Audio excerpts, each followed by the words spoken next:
pessoal, agora que já estudamos o iter criminis, vamos falar agora a respeito da desistência voluntária e arrependimento eficaz.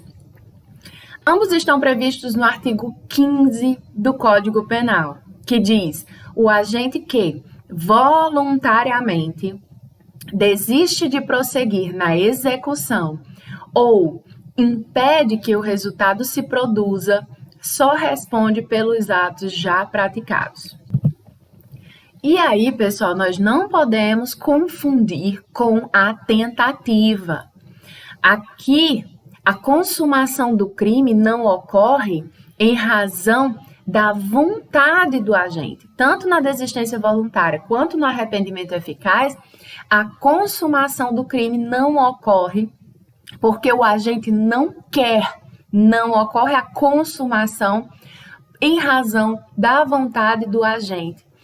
Ele não chega ao resultado inicialmente desejado, porque ele, por vontade própria, resolve interromper o processo executório do delito ou já esgotou os atos executórios, ele emprega todas as diligências eficazes para impedir o resultado que era inicialmente desejado por ele. Então, é diferente da tentativa. Lá na tentativa, o agente inicia a execução de um delito, mas a consumação não ocorre por circunstâncias alheias à vontade do agente, como nós já estudamos. Aqui não. Aqui é pela vontade do agente que o resultado não acontece, que o delito não se consuma, certo? O fundamento desse instituto, pessoal, é política criminal, tá? Para estimular o agente a evitar a produção do resultado de um crime que a execução já foi iniciada por ele e que é perfeitamente possível alcançar a consumação, e aí resolve-se estimular o agente para que se evite a produção desse resultado, certo? Então, também são chamados também esses institutos de ponte de ouro do direito penal, certo? Por quê? Porque é um jeito, uma forma que o agente pode se valer dela para retornar à seara da licitude do comportamento dele, certo? Então, o Estado concede ao criminoso um tratamento penal mais favorável, né? A pena dele vai ser bem menor, tem um tratamento favorável, ele pode até nem responder por crime nenhum, né? Dependendo do instituto, dependendo do caso concreto. E então ele vai ter um tratamento penal bem mais favorável em face dessa voluntária não produção do resultado, certo? Majoritariamente, entende-se que a natureza jurídica de ambos os institutos, tanto da desistência voluntária quanto do arrependimento eficaz, eles têm natureza jurídica de exclusão da tipicidade, causa de exclusão da tipicidade. Então, afasta-se a tipicidade do crime que foi inicialmente desejado pelo agente e só resta a tipicidade dos atos que ele já praticou. Na desistência voluntária, o agente, por ato voluntário, interrompe o processo executório do crime, abandonando a prática dos demais atos executórios, né, necessários que estavam à sua disposição para que o delito se consumasse, certo? Então, a desistência voluntária, ela se caracteriza quando o responsável pela conduta diz a si mesmo: posso prosseguir, mas não quero, né? E lá na tentativa, o raciocínio é outro, quero prosseguir, mas não posso, tá? Então, em regra, na desistência voluntária, a gente tem uma conduta negativa do agente, né? O agente deixa de continuar a execução do crime, deixa de realizar outros atos que estavam sob o seu domínio, sob o seu controle, ele deixa de realizar esses outros atos por vontade própria. Por exemplo, João dispara um tiro de arma de fogo contra Maria. Com a vítima, Maria, já caída no chão, em um lugar ermo, né, sem ninguém, ele ainda tem mais 5 cartuchos lá no tambor do revólver, mas ele desiste de efetuar outros tiros, quando ele podia fazer para acabar com a vida de Maria, certo? Então ele tinha inicialmente a vontade de matar Maria, praticar o crime de homicídio, e tinha tudo para conseguir fazer isso, mas ele desiste, por isso que o nome é desistência voluntária. Certo? Geralmente, então, a conduta negativa, ele deixa de prosseguir com os atos executórios. Lá nos crimes omissivos impróprios, acontece como a desistência voluntária? Nos omissivos impróprios, aí reclamam a atuação ativa, a conduta positiva do agente, um fazer, certo? Pelo qual o autor de um delito, ele impede a produção do resultado. Exemplo, a mãe que quer eliminar o seu filho pequeno, deixa de alimentar por alguns dias, né? A mãe quer matar o filho pequeno de tenra idade e deixa de alimentá-lo por alguns dias. E aí, quando a criança já está à beira da morte, a mãe muda de ideia e passa a alimentá-lo e recupera a sua saúde. Então, aqui nós temos um crime omissivo impróprio e a desistência voluntária se deu não por uma ausência de conduta, mas por uma conduta positiva, né, da mãe. É assim que acontece nos crimes omissivos impróprios. A desistência voluntária, ela não é admitida nos crimes unissubsistentes, né, que são aqueles que você não consegue fracionar o iter crimine, você não consegue fracionar os atos executórios, por exemplo, né? Então, a conduta não pode ser fracionada. A conduta, o crime já se consuma por um único ato do agente. Então, é impossível ele desistir da execução, já que a consumação já se aperfeiçoa com a atuação do agente. E no arrependimento eficaz, né? No arrependimento eficaz, o que é que acontece? O agente, ele já praticou todos os atos executórios suficientes para a consumação do delito. Então, depois de já ter praticado todos os atos executórios suficientes à consumação do crime, ele adota providências aptas, eficazes, para impedir a produção do resultado. Então, ele se arrepende e aí começa a adotar providências para impedir o resultado. Por isso que o nome é arrependimento eficaz. Ele já cometeu todos os atos executórios suficientes para a consumação do crime. Por exemplo, João quer matar Maria envenenada. Então, ele ministra o veneno em Maria. Ela já ingeriu o veneno, certo? Por exemplo, ele colocou no café. Então, ela já ingeriu. E aí, ele se arrepende e oferece impede, portanto, o crime de homicídio que era inicialmente desejado por ele. Então, o agente aqui, ele já esgotou todos os meios de execução que estavam à sua disposição, certo? Então, o artigo 15 do Código Penal, que nós já lemos, ele revela que o arrependimento eficaz, ele só é possível nos crimes materiais, certo? Quando o artigo 15 diz, impede que o resultado se produza, então esse resultado naturalístico, como vocês sabem, ele só é exigido para a consumação dos crimes materiais, certo? Não dá para pensar em arrependimento eficaz nos crimes formais, porque a realização da conduta já implica automaticamente na consumação do delito, já se aperfeiçoa a tipicidade do fato, né? Então, não demanda um resultado naturalístico, o crime já está consumado, não tem como ele se arrepender, porque só com aquela conduta, né, o crime já vai estar consumado. É isso que acontece nos crimes formais. Portanto, arrependimento eficaz só é possível nos crimes materiais. Então, coloquei aqui para vocês uma imagem, né, do iter criminis que nós já estudamos, né? Começa com lá com a cogitação, enfim, coloquei aqui a partir da parte do início da execução do crime, tá?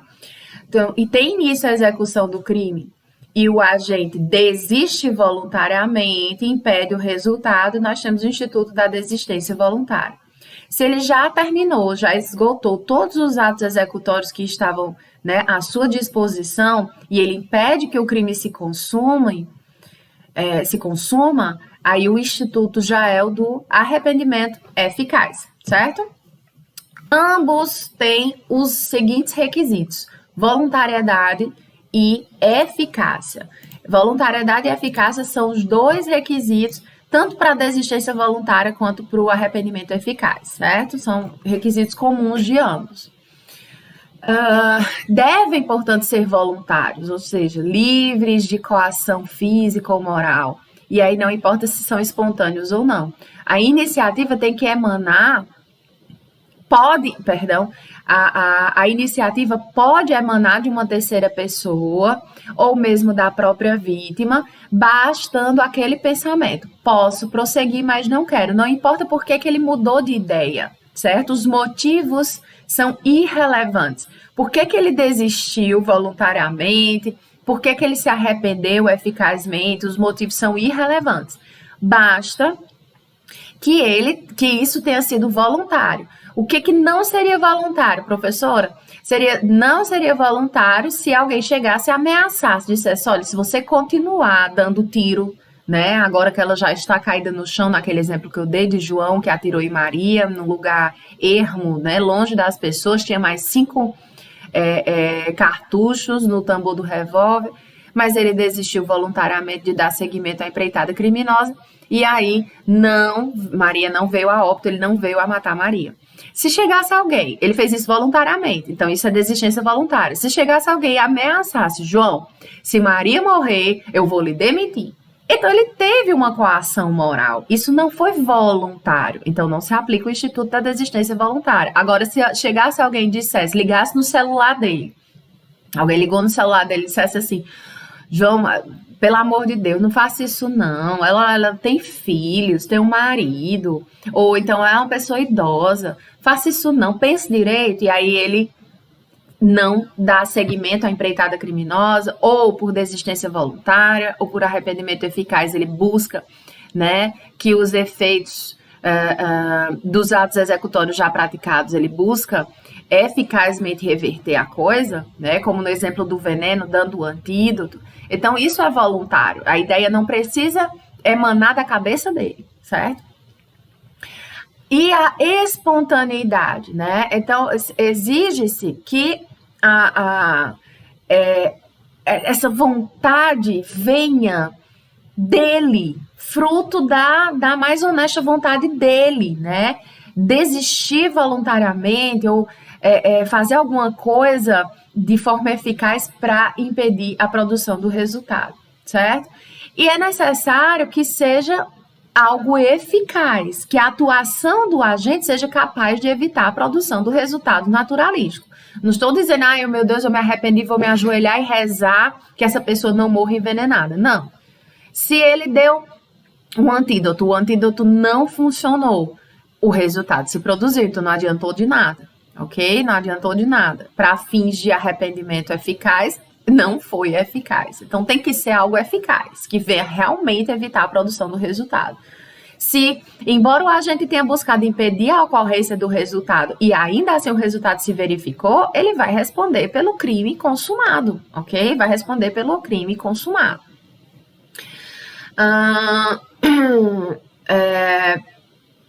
Então, esses motivos podem ser por quaisquer questões, pode ser religiosa, conselho do advogado, por medo da ação penal, enfim. Outra coisa importante aqui que eu coloquei para vocês é que são incompatíveis, tá? Esses institutos são incompatíveis com os crimes culposos. A desistência voluntária e o arrependimento eficaz são incompatíveis com os crimes culposos, salvo na culpa imprópria. Por quê, professora?